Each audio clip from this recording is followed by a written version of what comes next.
اسلامی تاریخ قرآن اور حدیث کی روشنی میں موضوع قابل اور حابل۔ قابل اور حابل حضرت آدم علیہ السلام کے دو بیٹے تھے۔ دونوں کے درمیان ایک بات کو لے کر جھگڑا ہو گیا۔ قابل نے حابل کو قتل کر ڈالا۔ زمین پر یہ پہلی موت تھی اور اس بارے میں ابھی تک آدم علیہ السلام کی شریعت میں کوئی حکم نہیں ملا تھا۔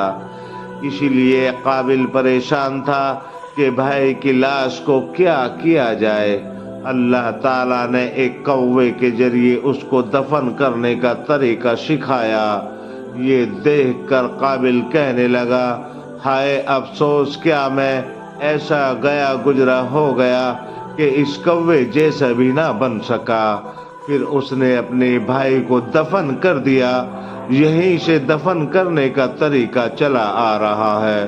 حضور صلی اللہ علیہ وسلم نے قابل کے متعلق فرمایا، دنیا میں جب بھی کوئی شخص ظلماً قتل کیا جاتا ہے تو اس کا گناہ حضرت آدم علیہ السلام کے بیٹے قابل کو ضرور ملتا ہے۔ اس لیے وہ پہلا شخص ہے جس نے ظالمانہ قتل کی ابتدا کی اور یہ ناپاک طریقہ جاری کیا۔ یہ حدیث مسند احمد چلی گئی ہے۔ اسی لیے انسان کو اپنی زندگی میں کسی گناہ کی ایجاد نہیں کرنی چاہیے تاکہ بعد میں اس گناہ کے کرنے والوں کا بوال اس کے سر نہ آئے۔ اللہ کی قدرت۔ سورج اللہ تعالیٰ کی بنائی ہوئی ایک زبردست مخلوق ہے۔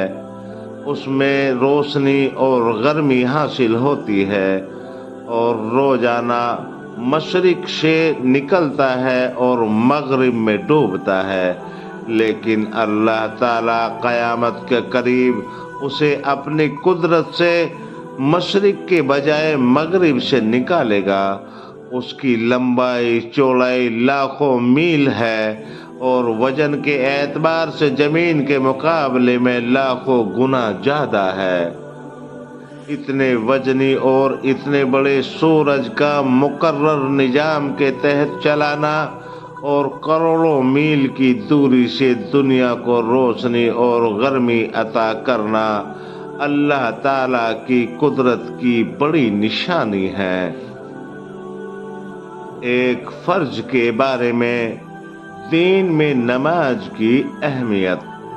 ایک آدمی نے رسول اللہ صلی اللہ علیہ وسلم سے عرض کیا، اے اللہ کے رسول صلی اللہ علیہ وسلم، اسلام میں اللہ کے نزدیک سب سے زیادہ پسندیدہ عمل کیا ہے؟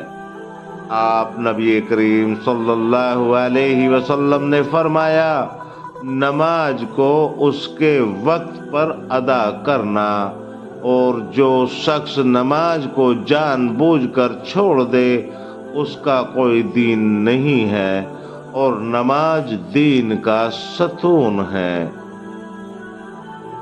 ایک سنت کے بارے میں وضو میں کانوں کا مسح کرنا۔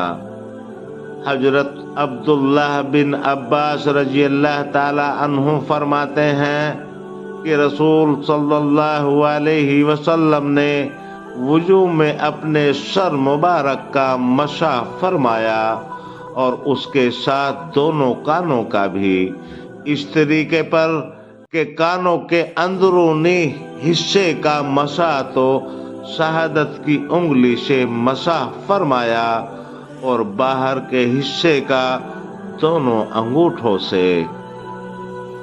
ایک اہم عمل کی فضیلت، عاشوراء کے روزے کا ثواب۔ رسول اللہ صلی اللہ علیہ وسلم نے محرم کی 10ویں تاریخ کے روزے کے متعلق پوچھا گیا تو آپ نبی کریم صلی اللہ علیہ وسلم نے فرمایا، یہ روزہ پچھلے سال کے گناہ کا کفارہ بن جاتا ہے۔ یہ حدیث مسلم سے لی گئی ہے۔ ایک